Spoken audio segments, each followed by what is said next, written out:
చూపించబోతున్నాను. దానికి కావాల్సిన పదార్థాలు: పొటాటోస్, వాటిని పీల్ చేసి సన్నగా ముక్కలుగా తరుక్కోవాలి. ఇలా సన్నగా ముక్కలుగా తరుక్కోవాలి. దీంట్లోకి ఒక చిన్న ఆనియన్, దీన్ని సన్నగా తరుక్కొని ఆయిల్లో వేసుకోవాలి. 4 పచ్చిమిరపకాయలు. గిన్నె పొయ్యి మీద పెట్టుకొని ఆయిల్ వేసి దాంట్లో తరుక్కున్న ఆనియన్, పచ్చిమిర్చి వేసుకోవాలి. అల్లం వెల్లుల్లి ముద్ద, కొద్దిగా పసుపు, కొద్దిగా వీటిని బాగా కలుపుకోవాలి. ఆయిల్లో కలుపుకోవాలి.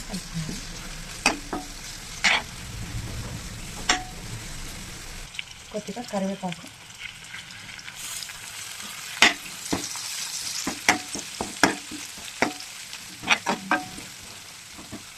ఇప్పుడు నీళ్ళలో నానబెట్టుకుని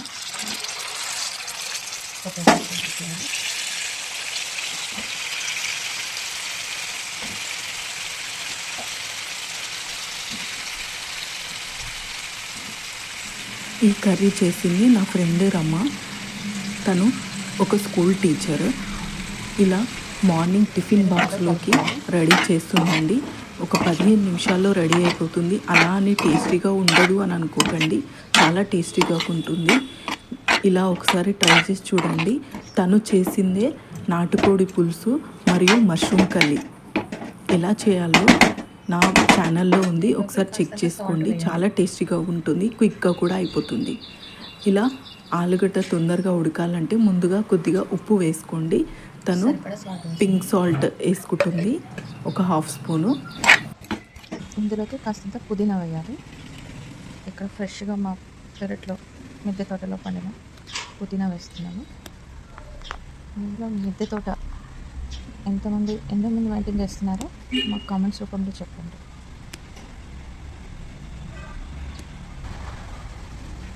ఫ్రెష్గా తెంపిన పుదీనా ఫ్రెష్గా పుదీనా కడిగేసి దీంట్లో వేసుకోవాలి.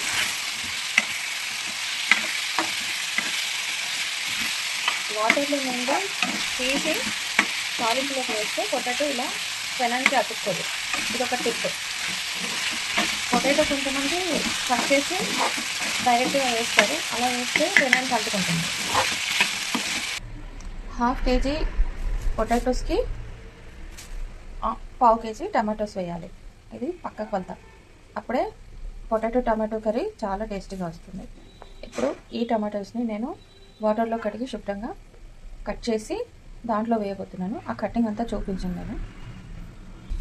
ఇప్పుడు నేను టమాటోస్ని కట్ చేసి బ్లెండర్లో వేసుకున్నాను. వీటిని బ్లెండర్లో వేసి పేస్ట్ లాగా చేసి వేయచ్చు, ముక్కలు కట్ చేసి డైరెక్ట్గా కూడా వేయచ్చు.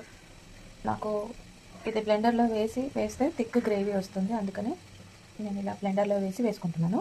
మీకు ఒకవేళ నచ్చకపోతే డైరెక్ట్గా ఇలాగే కట్ చేసిన పీసెస్ వేసుకోవచ్చు, చిన్న ముక్కలుగా కట్ చేసిన పీసెస్.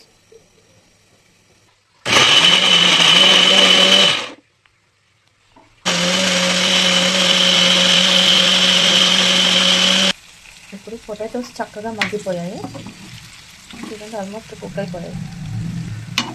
ఆల్మోస్ట్ చాలా బాగా కుక్ అయ్యాయి. ఎందుకంటే మెత్తగా అవ్వకముందే మనం ఇది టమాటో పేస్ట్ దాంట్లో వేసేస్తాను. ప్యూరీ పేస్ట్ కాదు, ఇది ప్యూరీ.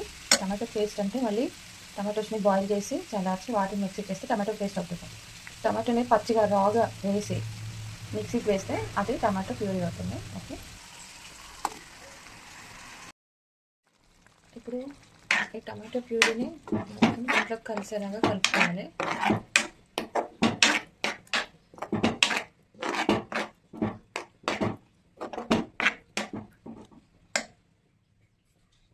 ఇంతకుముందు కొంచెం సాల్ట్ వేసాం కదా, టమాటోకి కొద్దిగా అంత సాల్ట్ వేస్తున్నాను. అలాగే నేను పచ్చిమిర్చితో చేశాను కాబట్టి కారం ఎక్కువ పట్టదు, జస్ట్ కలర్ కోసం కొద్దిగా వేస్తున్నాను కారం. దీంట్లో రసం పౌడర్ వేస్తాను నేను, నాకు ఒక మంచి అరోమా ఇస్తుంది. రసం పౌడర్ వచ్చేసి ఏ బ్రాండ్ అయినా వాడచ్చు, నేను ఇంట్లో తయారు చేసుకుంటాను. ఇది ఒక 2 టీ స్పూన్, చిన్న ఐస్ క్రీమ్ స్పూన్ ఉంటుంది, దాంతో 2 స్పూన్స్ వేసాను. ఇప్పుడు దీన్ని చక్కగా కలిపేసుకుందాం.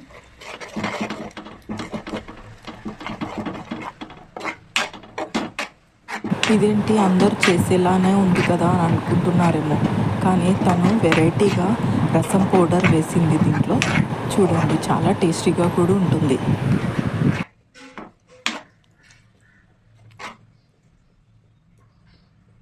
ఇప్పుడు ఇలా ఉంది కదా, కుక్ అయ్యాక చూపిస్తాను ఎంత మంచి కలర్ వస్తుందో. ఈ టమాటో అంతా కుక్ అయ్యాక చాలా బాగుంటుంది. టమాటాను పేస్ట్ చేసి వేసుకున్నాం కాబట్టి ఇది 5 నిమిషాల్లోనే ఉడికిపోతుంది. ఇక్కడ చూడండి ఎంత మంచి కలర్ వచ్చిందో, చాలా బాగుంటుంది. పిల్లలు కూడా చాలా ఇష్టంగా తింటారు. ఒకసారి ఇలా ట్రై చేసి చూడండి, చాలా అంటే చాలా బాగుంటుంది. ఆ విధంగానే తను చేసిందే నాటుకోడి కూర కూడా చాలా టేస్టీగా కూడా ఉంటుంది. సన్నగా కలుపుకున్న కొత్తిమీర వేసేసుకుందాం. వేసి కలిపేయడమే. పొటాటో కర్రీని ఎన్నో రకాలుగా చేసుకోవచ్చు, అందులో ఇదొక రకం. మీకు ఇంకా చాలా వెరైటీస్ ఉన్నాయో చూపిస్తాను. ఇది చాలా టేస్టీగా ఉంటుంది. ఒక 5 మినిట్స్లో ఈ కర్రీ రెడీ. వీడియో కనుక మీకు నచ్చినట్లయితే లైక్, షేర్, కామెంట్, సబ్స్క్రైబ్ చేసుకోండి. అలాగే తను చేసిన నాటుకోడి కూర, రెస్టారెంట్ స్టైల్ మష్రూమ్ కర్రీ కూడా నా ఛానల్లోనే ఉంది. ఒకసారి చెక్ చేసుకోండి, చాలా టేస్టీగా ఉంటుంది. ఇలా ట్రై చేసి చూడండి. అంతే.